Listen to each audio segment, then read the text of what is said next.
제가 인천공항에 도착했던 순간 아직도 생생하게 기억하고 있습니다. 제 이름은 안나 벨몬트고 보스턴에서 온 금융 분석가입니다. 큰 은행에서 저를 멀리 한국의 서울까지 보내셨어요. 떠나기 전에 런던에 있는 제 친구들이 한국에 대해서 이야기하는 걸 우연히 들었었는데요. 그 친구들이 한국은 정말 번개처럼 움직여. 다들 그냥 답을 복사해서 붙여넣기만 하고 스스로 생각하는 법이 없어. 라고 했었습니다. 저는 그 말을 믿었었어요. 저에게 한국은 진짜 창의력 같은 건 아무도 안 쓰는 곳처럼 들렸었죠. 내가 한국에서 뭘 새롭게 배울 필요가 있겠어? 라고 혼잣말을 했었습니다. 그런데 비행기 문이 열리자 따뜻한 공기와 밝은 빛이 저를 맞이해줬습니다. 공항은 정말 켰어요. 천장 조명이 반사되는 반짝이는 바닥, 끝없이 늘어선 발권 기계들, 그리고 한글과 영어로 쓰인 안내판들이 있었죠. 저는 여행객들 사이로 캐리어를 끌고 갔습니다. 심장이 두근거리는 걸 느꼈어요. 설렘 반, 긴장 반이었죠. 터미널 밖에서는 높은 유리 건물들이 오후 햇살에 반짝이고 있었습니다. 전기버스들이 쌩하고 지나갔고 거대한 디지털 광고판에서는 새로운 스마트폰 광고와 K-팝 콘서트 광고가 번갈아 나왔습니다. 그런 장면들은 영화에서만 봤었거든요. 저는 택시 창문에 얼굴을 바싹 대고 속삭였습니다. 와, 여기는 모든 게 정말 빠르네요. 제 택시 기사님인 김 씨는 정중한 인사로 저를 맞이해 주셨습니다. 그분은 붐비는 거리를 운전하셨는데 검은 정장을 입은 남자들과 세련된 코트를 입은 여자들 모두 고개를 숙이고 휴대폰만 보면서 빠르게 걷고 있었어요. 마치 하나의 목표, 즉 가야 할 곳으로 가는 것만 하도록 프로그램된 기계들 같았죠. 저는 팔짱을 끼고 생각했습니다. 정말로 로봇처럼 보이네. 저는 제 재킷을 조금 더 올려 잠갔습니다. 마치 제 미국적인 사고방식을 보호하려는 것처럼요. 제 새 아파트는 시내 중심과 바로 외곽의 번듯한 건물 20층에 있었습니다. 문을 열었을 때 작은 부엌 코너, 컴퓨터 모니터 하나가 놓인 책상, 그리고 창문 옆 좁은 침대가 보였습니다. 저는 바닥에 캐리어를 툭 내려놓고 깊이 숨을 쉬었습니다. 창문 밖으로는 지붕들과 아래의 분주한 거리들이 끝없이 펼쳐져 있었습니다. 네온사인들은 늦은 오후에도 반짝이며 매운 길거리 음식부터 고급 스파, 트리트먼트까지 모든 것을 약속하고 있었죠. 그날 저녁 저는 천천히 짐을 풀었습니다. 옷장에 흰색 셔츠와 검은색 바지를 가지런히 정리하고 제가 제일 좋아하는 커피 머그잔을 책상 위에 놓고 태블릿을 충전하기 위해 콘센트에 꽂았습니다. 그러고 나서 침대 가장자리에 앉아 내일 발표할 내용을 확인했습니다. 손가락으로 화면을 톡톡 두드리며 차트와 요점들이 가득한 슬라이드들을 넘겨봤습니다. 미국식 은행 모델이라고 중얼거렸습니다. 그게 바로 제가 여기서 공유할 내용이죠. 하지만 각 슬라이드를 클릭할 때마다 가슴속에서 이상한 끌림을 느꼈습니다. 창문 밖 도시의 불빛들이 멀리 떨어진 별들처럼 반짝였습니다. 저는 제가 들었던 이야기들 외에는 한국에 대해 아는 것이 별로 없다는 것을 깨달았습니다. 어깨에 힘이 풀렸고 잠시 눈을 감고 회의실로 걸어 들어가는 제 모습을 상상했습니다. 자신감 있고 준비된 모습으로요. 저는 고개를 저었습니다. 집중해, 안나라고 스스로에게 말했습니다. 너는 가르치러 온 거지 배우러 온 게 아니야. 저는 발표 슬라이드에 모서리를 다듬고 처진사마를 큰 소리로 연습했습니다. 안녕하세요, 여러분. 저를 초대해 주셔서 감사합니다. 제 목소리는 단호했지만 약간 떨리기도 했습니다. 그때 갑자기 가슴속에서 설렘이 몽글몽글 피어올랐습니다. 혹시 한국에 제가 예상하지 못했던 유용한 무언가가 있을지도 모르잖아요. 저 빠르게 움직이는 사람들과 밝은 도시의 불빛 속에 제 일을 훨씬 더 강력하게 만들어줄 아이디어가 숨어 있을 수도 있지 않을까요? 어둠이 내려앉은 방에 속삭였습니다. 내일 제가 시작합니다. 저는 잠자리에 들기 전에 마지막으로 창가에 서서 아래 거리로 흘러가는 자동차 헤드라이트 불빛들을 바라봤습니다. 제 새 집의 조용한 분위기 속에서 저는 이 여행이 단순한 업무 이상의 의미를 가질 거라는 것을 깨달았습니다. 너무 빨리 판단했던 세상을 발견할 기회, 그리고 어쩌면 그 보답으로 귀중한 무언가를 배울 수 있는 기회일지도 모른다고 생각했습니다. 월요일 아침은 제가 생각했던 것보다 더 빨리 찾아왔습니다. 햇살이 반짝이는 대리석 바닥과 부드럽게 슝하고 열리는 엘리베이터가 있는 저희 사무실 건물의 빛나는 로비로 들어섰습니다. 일요일 밤의 긴장감 때문에 아직도 가슴이 두근거렸지만 저는 스스로에게 말했습니다. 안나, 넌 할 수 있어. 그냥 또 다른 평범한 업무 일이야. 15층 제 책상에 앉아 컴퓨터를 켜고 제가 제일 좋아하는 파란색 머그컵에 담긴 뜨거운 커피를 마셨습니다. 화면이 밝아졌고 박 부장님으로부터 온 이메일이 제 받은 편지함에 기다리고 있었습니다. 제목은 서울대학교와의 신규 프로젝트였습니다. 마우스 위에 손가락을 올린 채 메시지를 클릭했습니다. 안나 씨께 다음 주에 서울대학교 수학과와 워크숍을 개최할 예정입니다. 저희는 한국의 패턴 인식 교육 방법을 저희 금융 위험 모델에 통합하고 싶습니다. 이러한 접근 방식을 어떻게 융합할 수 있을지에 대한 제안서를 준비해 주십시오. 오전 10시에 만나 논의하도록 하겠습니다. 박 부장 드림. 저는 그 단어들을 멍하니 바라봤습니다. 입이 약간 벌어진 채로요. 패턴 인식? 한국 교육 방법? 그게 어떻게 은행 업무와 연결될 수 있을까요? 저는 고개를 흔들며 속삭였습니다. 금융의 학교 수학이라니 물론 동화 속 이야기를 믿는다면 말이 되겠네. 배가 꽉 조여드는 느낌이었습니다. 박 부장님이 혁신을 중요하게 생각하신다는 건 알았지만 이건 정말 이상하게 들렸습니다. 저는 깊이 숨을 쉬고 어깨를 쫙 펴고 밝은 복도를 따라 부장님 사무실로 향했습니다. 벽이 모두 유리로 되어 있어서 책상 뒤에서 보고서를 쌓아놓고 보고 계시는 부장님을 볼 수 있었습니다. 저는 한번 노크했고 문이 스르륵 열렸습니다. 박 부장님은 차분하고 자신감 있는 미소로 저를 보셨습니다. 그리고 의자를 가리키셨습니다. 안나 씨, 좋은 아침입니다. 이렇게 빨리 와줘서 고마워요. 이메일에서 보셨듯이 저희는 한국 학생들이 수학을 배우는 방식, 특히 패턴을 발견하는 그들의 방법을 탐구하고 그 아이디어를 활용하여 저희 시장 예측을 개선하고 싶습니다. 이 프로젝트를 이끌어 주시겠습니까? 저는 놀란 기색을 감추려고 노력했습니다. 손바닥에 땀이 났습니다. 네, 부장님 하고 조금 큰 목소리로 말했습니다. 바로 시작하도록 하겠습니다. 제 책상으로 돌아와서 저는 부장님의 말씀을 되뇌었습니다. 패턴 발견 시장 예측 개선. 저는 눈살을 찌푸리며 교실에서 대수 문제를 풀고 있는 아이들을 떠올렸습니다. 그게 어떻게 주가를 예측하는 데 도움이 될 수 있을까요? 저는 혼잣말로 속삭였습니다. 저는 빅데이터, 알고리즘, 어쩌면 머신러닝이 필요해요. 플래시 카드나 학습지가 아니라요. 하지만 생각할 시간이 많지 않았습니다. 시계는 오전 10시 15분을 가리키고 있었습니다. 저는 새 문서를 열고 제목을 입력했습니다. 제안서 위험 모델의 패턴 인식 통합. 그 아래에 요점들을 적었습니다. 배경 한국 수학 교육 방식. 가설 패턴 발견은 숨겨진 시장 신호를 드러낼 수 있음. 접근 방식 워크숍 구조 시범 연구. 예상 결과 더 빠른 위험 경고, 더 명확한 예측. 제 손가락은 생각보다 더 빠르게 움직였습니다. 다음으로 저는 두 개의 차트를 인쇄했습니다. 하나는 저희의 일반적인 위험 모델 예측을 보여주는 것이었고, 다른 하나는 저희가 큰 시장 변동을 놓쳤던 시점을 강조한 것이었습니다. 그러고 나서 간단한 슬라이드를 만들었습니다. 한국 교실의 사진 학생들이 방정식으로 가득 찬 칠판 주위에 모여있는과 저희 트레이딩 플로어의 사진 숫자들이 깜빡이는 화면들을 나란히 배치한 것이었죠. 점심시간이 되자 제 책상은 서류 색깔별 포스트잇 그리고 휘갈겨 쓴 다이어그램들의 작은 산이 되어 있었습니다. 제 동료인 지훈 씨가 다가와서 눈썹을 치켜 올렸습니다. 안나 씨, 이거 다 뭐예요? 저는 그에게 인쇄물을 건넸습니다.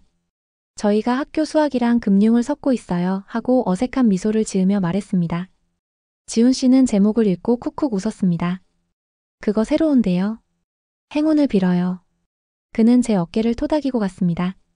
점심 식사 후 저는 저희 부서 모든 사람들에게 보낼 초대 이메일을 작성했습니다. 제목 워크숍 초대 한국 수학 금융. 보내기를 클릭했습니다. 거의 즉시 동료들이 참석하겠다는 답장을 보내왔습니다. 위험평가팀의 메이 씨, 데이터 분석팀의 선희 씨, 심지어 운영팀의 이 부장님까지요. 제 화면에 알림이 계속 떴습니다.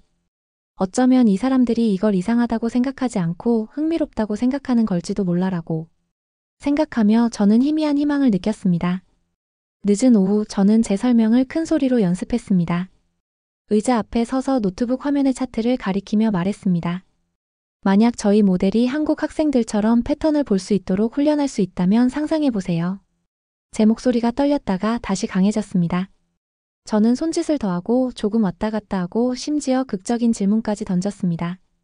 만약 저희가 다음번 큰 위기를 며칠 더 일찍 포착할 수 있다면 어떨까요?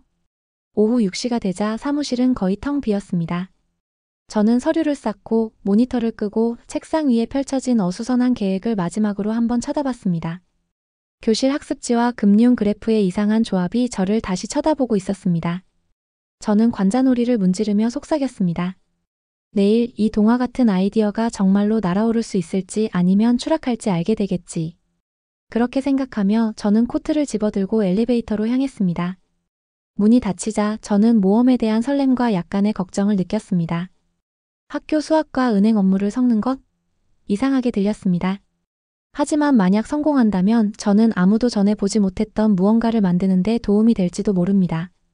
그리고 그 가능성은 제 심장을 조금 더 빠르게 뛰게 했습니다. 저는 서울대학교 강당의 묵직한 나무 문을 밀고 안으로 들어섰습니다. 생각보다 방은 밝았고 높은 창문으로 부드러운 아침 햇살이 들어오고 있었습니다. 파란색 의자들이 층계식 강단을 중심으로 둥글게 놓여 있었죠. 적어도 10명은 되어 보이는 사람들이 기다리고 있었습니다.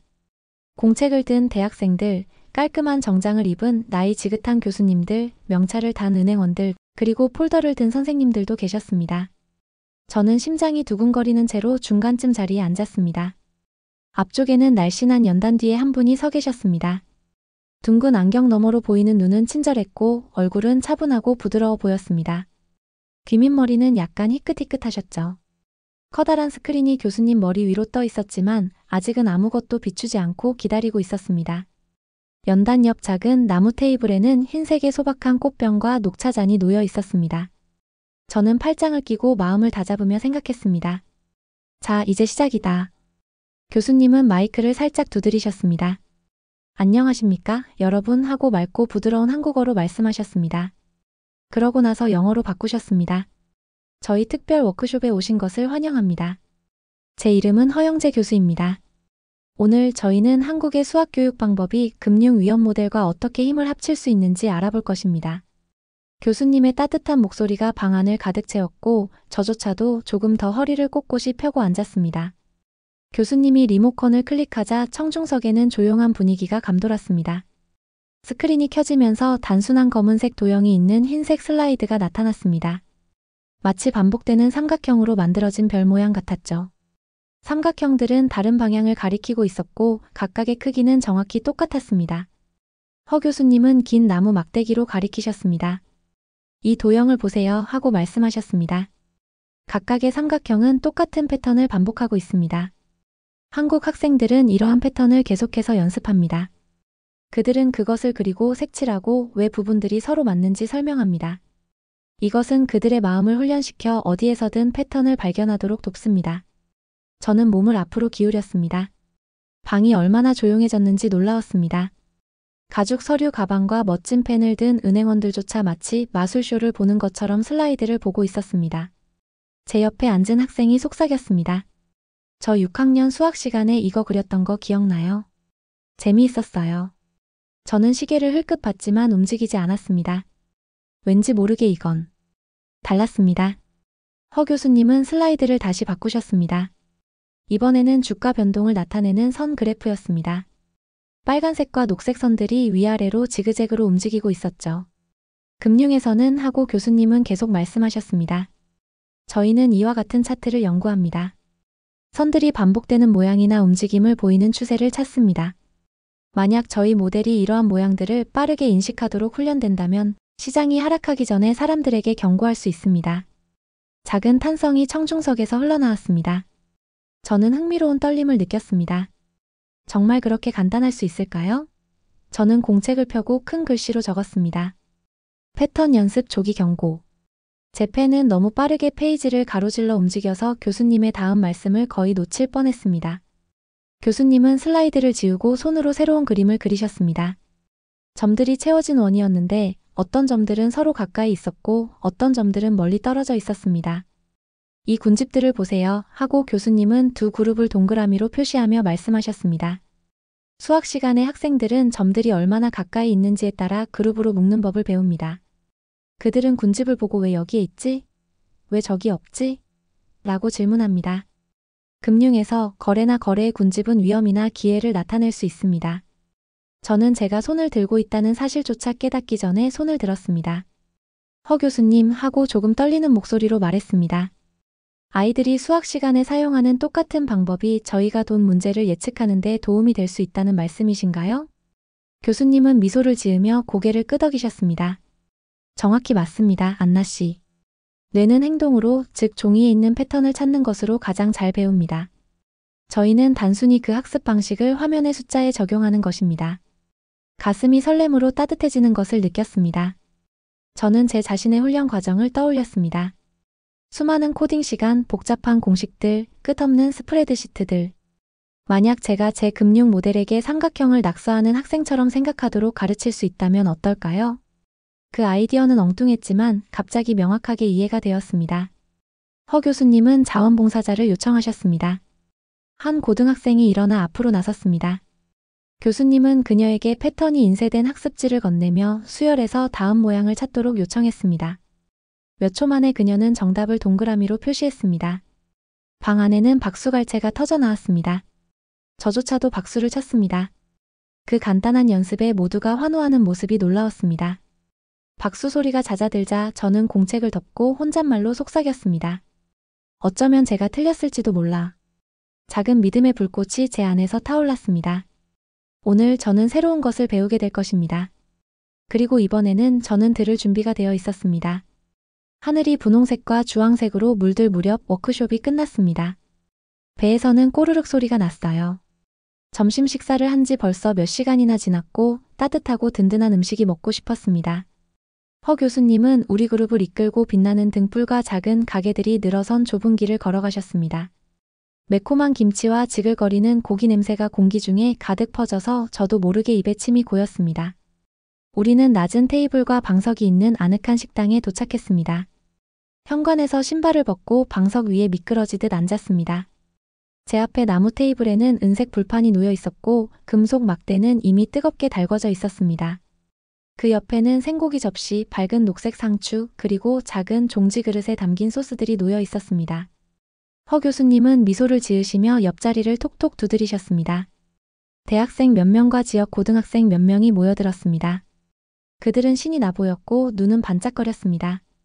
저는 무릎 위에 냅킨을 가지런히 놓고 종업원이 제 잔에 차가운 물을 따르는 것을 지켜봤습니다. 조심스럽게 한 모금 마셨는데 아주 시원하고 신선한 맛이었습니다. 곧 종업원이 양념된 불고기 조각들을 불판 위에 올려놓았습니다. 작은 지방 알갱이들이 지글거리며 부드러운 구름처럼 증기가 피어올랐습니다. 고기는 가장자리부터 말려 올라가면서 옅은 분홍색에서 카라멜색으로 변해갔습니다. 저는 몸을 앞으로 기울여 달콤하고 훈훈한 향기를 맡았습니다. 배에서 다시 꼬르륵 소리가 났습니다.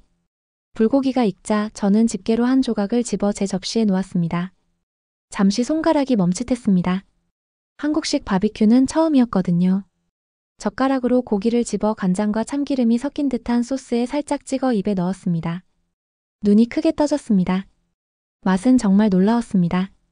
달콤하면서도 약간 매콤하고 아주 깊은 감칠맛이 느껴졌습니다. 입안에서 살살 녹으면서 모든 미래를 감쌌습니다.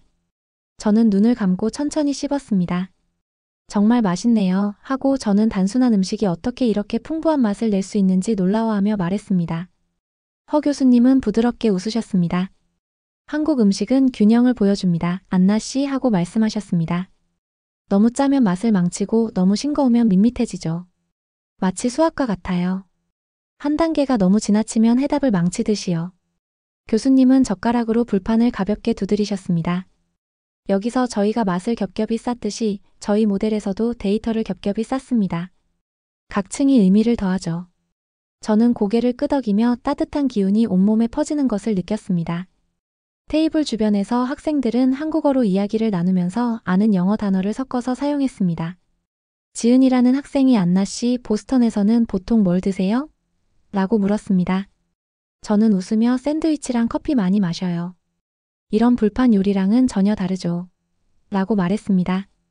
그녀는 낄낄 웃으며 가족들이 집에서 김치를 만드는 영상을 휴대폰으로 보여줬습니다.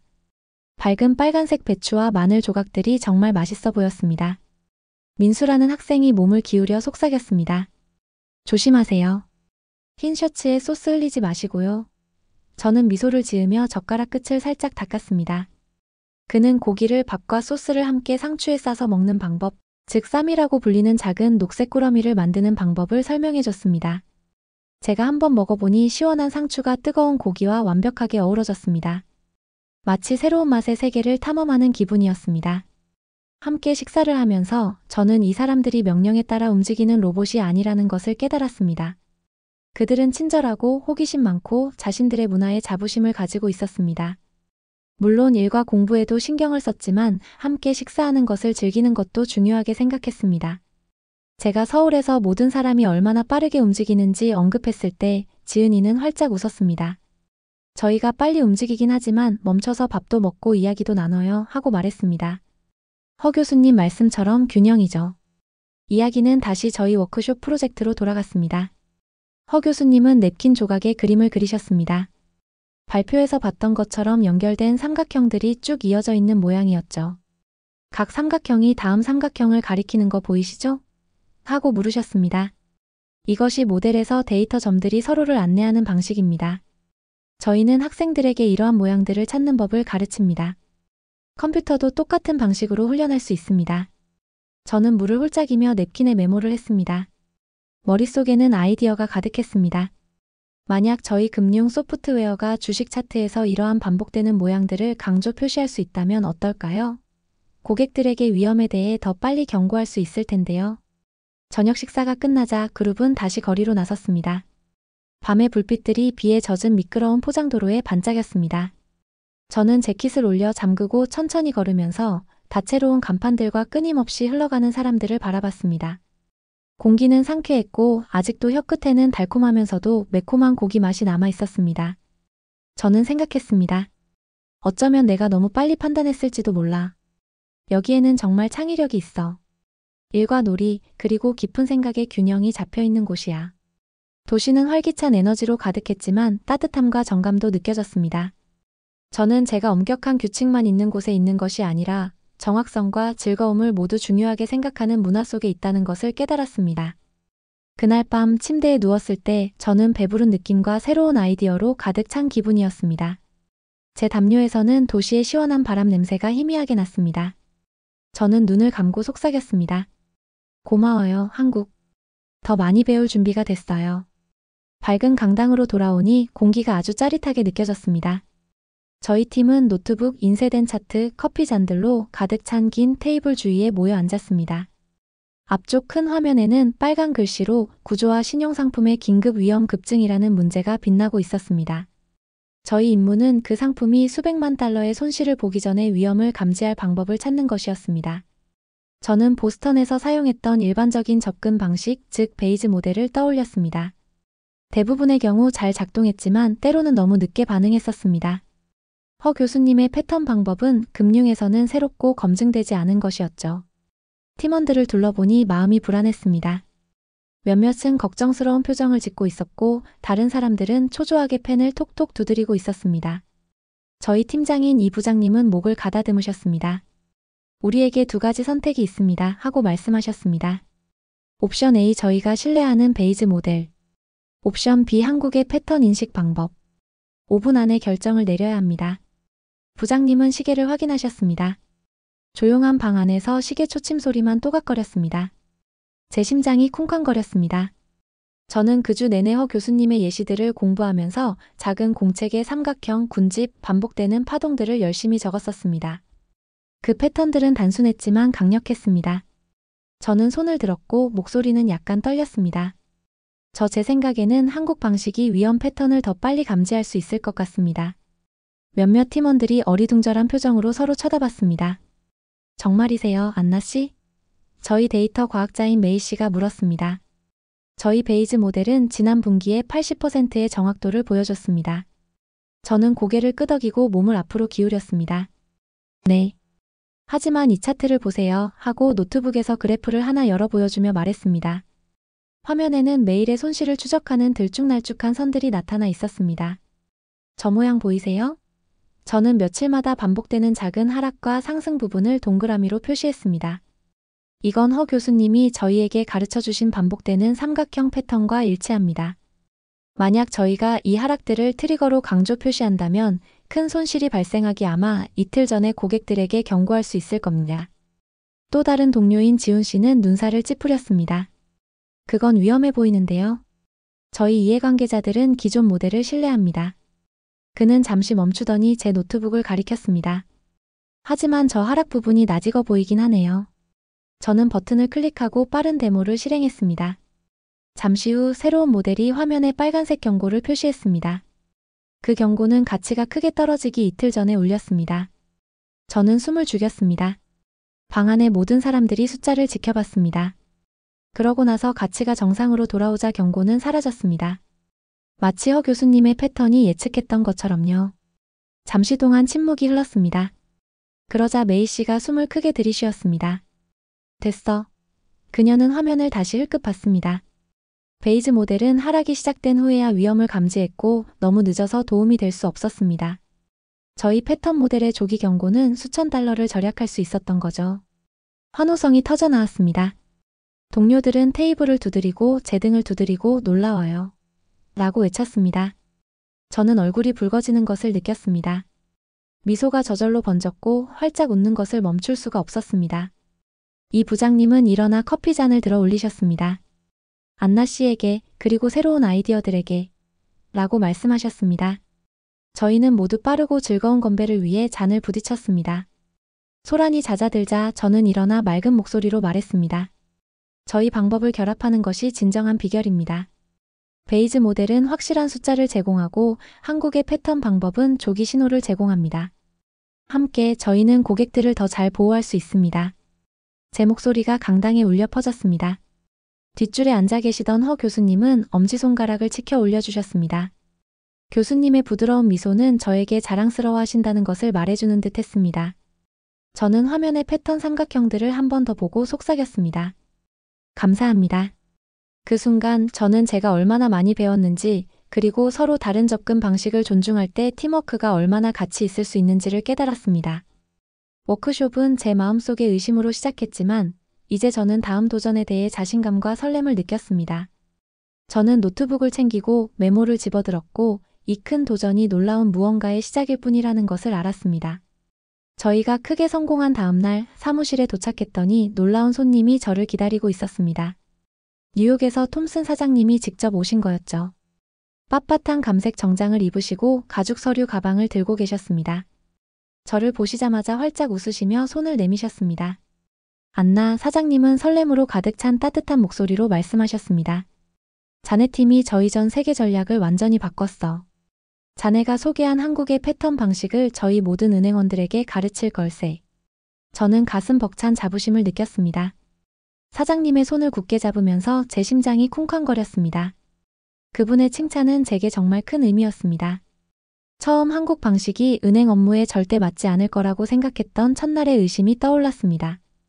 그런데 지금 저희는 그 아이디어를 전 세계에 공유할 준비가 되어 있었습니다. 그날 오후 늦게 노트북을 정리하고 있는데 전화가 울렸습니다. K-팝 콘서트에서 만났던 헤지펀드 매니저 브라이언으로부터 온 메시지였습니다. 워크숍 후에 커피를 함께 마셨었고 그에게 아직 질문이 있다는 것을 알고 있었습니다. 그의 문자를 열었습니다. 브라이언 안나 사과하고 싶어. 내가 한국을 너무 빨리 판단했어. 내가 틀렸어. 한국의 패턴 방식과 자네의 팀워크는 정말 효과가 있더군. 새로운 방법을 보여줘서 고마워. 저는 너무 활짝 웃어서 근처 동료들이 알아챌 정도였습니다.